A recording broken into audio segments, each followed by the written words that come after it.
Ես պարոն Հովակիմյան, եթե թույլ կտաք 7 հարց ունեմ, բայց խնդրում եմ կարճ պատասխանեք, որ մեր գործընկերները այլ հարցեր ունեն քննարկելու։ Առաջին հարց.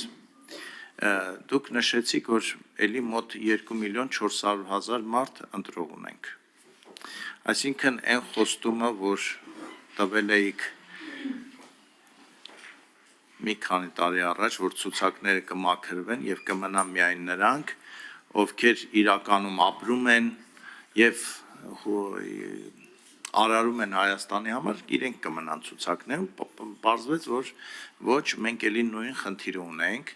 եւ ընտրություններից հետո, երբ որ իրական մասնակցությունը լինի 800.000 կամ 1.200.000, պարտվածները ասելու են, տեսեք, այս ընտրությունները ոչ մի նշանակություն չունի, որովհետև 2.400.000-ից ընդամենը 1 միլիոնն է մասնակցել։ Ոչ մի աշխարհում էլ տենց չի։ Մենակ Հայաստանում է այդպես, մեկ էլ մի երկիր կա, անունը չտա։ Այս ոնց եք մտածում, էլի թողում ենք սենց, ասենք 1991 թվականին Հայաստանը լքած քաղաքացին, որը ինչ-ինչ պատճառներով ունի Հայաստանի Հանրապետության անձնագիր, ինքը կարող է որոշի, թե ես ոնց եմ ապրելու Հայաստանում։ Այդ դա նորմալ եք համարում։ Ես նորմալ չեմ համարում։ Երկրորդ հարցը։ Դուք նշեցիք, որ քաղաքական գործիչները ինչ ուզում են կարող են ասել եւ մեր օրենսդրությունը հստակ կարգավորում է, թե ով կարող է լինել վարչապետ եւ ով կարող է լինել կառավարության անդամ եւ падգամավոր։ Այո, կա, բայց Հայաստանի Հանրապետության քաղաքացիները պարտավոր չեն իմանալ օրենսդրության բոլոր նրբությունները եւ երբ որ տեսնում են մեկը կոստյումով, փողկապով, շատ լուրջ դեմքով ասում է, որ սիրելի հայրենակիցներ, մենք որ հաղթենք, վարչապետը լինելու է կոկորդիլոս Գենան։ Ու անդադար ասում ենք մի խափի ինք ասում է, չէ, մենք ասում ենք դա է։ Մենք դա ոնց ենք կարգավորում, այսինքն կարող ենք խափել, դա թույլատրելի է խափելը, գուցե թույլատրելի է, բայց այդ դեպքում եկեք հայտարարենք, որ քաղաքական այն ուժերը, որոնք պարկեշտ ընտրարշավ են մղում, իրականացում իրենք էլ իմանա, որ ինչ ուզեն կարող են խափեն, նորմալ է դա։ Երրորդ հարցը, Հայաստանի Հանրապետության որոշ բնակավայրերում, այդ թվում եւ Երևանում ակտիվորեն ընթանում է ընտրարշավ տարբեր եղանակներով։ Բոլորը, այդ թվում քաղաքացիական պայմանագիրը, այդ թվում եւ ուժեղ տղաները, այդ թվում եւ թևավոր տղաները, ակտիվ բայ, հիմա ինչ բա էլ ընտրարշավի այդ ժամկետների սահմանման իմաստը որն է, մենք մեզ ենք խափում, ինչ իմաստ ունի ժամկետ սահմանելը, երբ որ բոլորը սկսել են այդ ընտրարշավը, ինչ իմաստ ունի ժամկետ դնելը։ Չորրորդ հարցը, մենք մի քանի անգամ այս մասին զրուցել ենք, խոսել ենք, մարդիկ կան, որոնք ակտիվորեն ծաղրել են,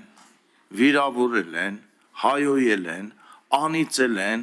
սուտ հայտարարություններ են արել գործող падգամավորների հասցեին, այդ թվում եւ կառավարող ուժի եւ ընդդիմության։ Եվ հետո այդ մարդը հայտնվում է ընտրացուցակներից մեկում։ Չեք կարծում, որ պետք է կարգավորում լինի այսպիսի բարոյական նորմ, որ իր գործունեության ընթացքում падգամավորների նկատմամբ ակնհայտ անհարգալից հայոյախոսական արտահայտություններ ունեցող մարդը չի կարող գրանցվել որպես падգամավորի թեկնածու։ Ինչ բան է, էլի, մենք ինչ ենք անում, էլի, ասենք թույլ ենք տալի, որ ով ինչ ուզի խոսի, հետո էլ ծաղրի, ձեռ առնի, մենք էլ ասենք մենք падգամավոր ենք, մենք չենք կարող իրեն պաշտպանել, պատասխանել, հետո իրեն գրանցում ենք եւ ինքը ասում է, տեսակ ձեզ էս արի, այն արի, վերջում էլ եկա, մեկին գտա, խափեցի, իր ցուցակում ընդգրկվեցի, դարձա падգամավոր։ 6-րդ հարցը,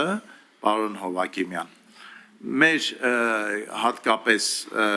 գյուղական բնակավայրերի բնակիչները խնդրում են, որ ընտրարշավի այդ ավտոբուսներով, երբ որ գյուղեր են գալիս կամ հեծանիվներով կամ, չգիտեմ, տրակտորներով, կոմբայններով, ինչ որ բլոտ են խաղում, կրվում են ու կռազը միանգամից տոպրակներով տալիս են, հիմա եթե դա ընտրարշավի այդ ընթացքում չի, դա ընտրակաշարք համարվում է, թե չի համարվում։ Այսինքն մարդը գալիս է ինչ-որ X բնակավայրը, ասում է իրար հետ բլոտ խաղանք, բլոտը խաղում, ասում է ես կոմբայնը կրվեցի, այս կոմբայնը ձեզ ես գնացի։ Դա համարվում է ընտրակաշարք, թե չէ, եթե այդ ընտրարշավի ընթացքում չի։ Եվ 7-րդ հարցը, չեք կարծում, որ Հայաստանում ի վերջո պետք է ընտրությունների մասնակցեն Հայաստանում ապրող, Հայաստանի հետ կապված մարդիկ։ Ի վերջո չեք կարծում, որ արմատական լուծում է պետք է այս հարցին տալ։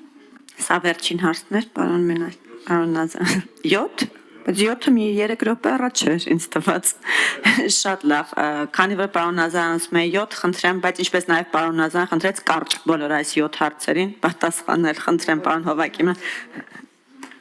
Պարոն Նազարյան, կարճ, մեր ցուցակները մաքրված են եւ մեր ցուցակներում ընկրված բոլոր անձինք իրենք Հայաստանի Հանրապետության քաղաքացիներ են, ովքեր ունեն Հայաստանի Հանրապետության քաղաքացու անձահաստատող փաստաթուղթ։ Այսինքն 91 թվականին Հայաստանի Հանրապետությունից հեռացած մարդը, ով որ Հայաստանի Հանրապետության չի եկել, չի գնացել անձահաստատ, այսինքն որևէ կապ չունի այլևս Հայաստանի Հանրապետության հետ, ինքը Հայաստանի Հանրապետության ընտրողների ցուցակում ներառված չէ։ Ինչ վերաբերում է ապրելու խնդրին, գիտեք, սահմանադրությունն է ամրագրում, թե ով իրավունք ունի քվեարկելու։ Սահմանադրությունը ամրագրում է, որ ընտրելու իրավունք ունեն ընտրության օրը 18 տարին լրացած յուրաքանչյուր քաղաքացի, վերջ։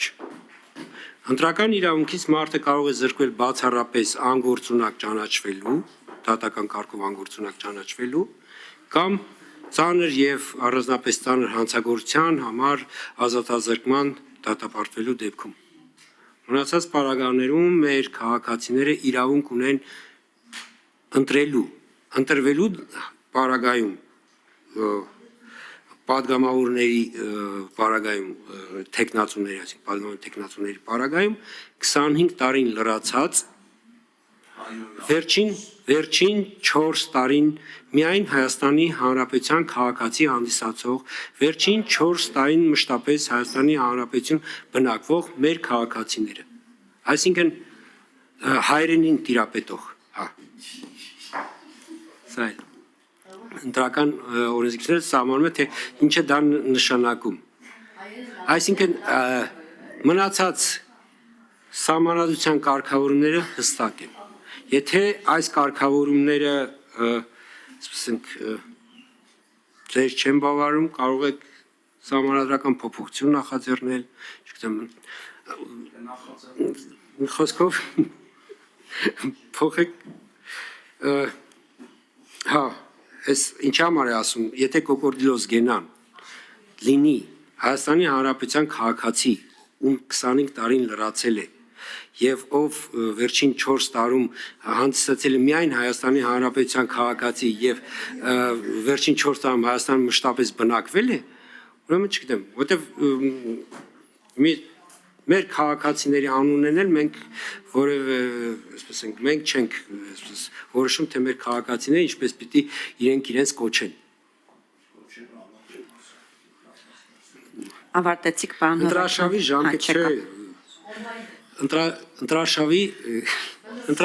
ընտրարշավի ժամկետների հետ կապված։ Տեսեք, քարոզարշավի ժամկետը, որ սահմանված է, ինքը ոչ թե արտոնությունների շրջան, այլ սահմանափակումների։ Մեր քաղաքական միջավայրը այնպեսին, մեր քաղաքական դաշտը այնպեսին է, որ քաղաքական ուժերը, քաղաքական գործիչները ցավե բայց քարոզչություն, ընտրարշավ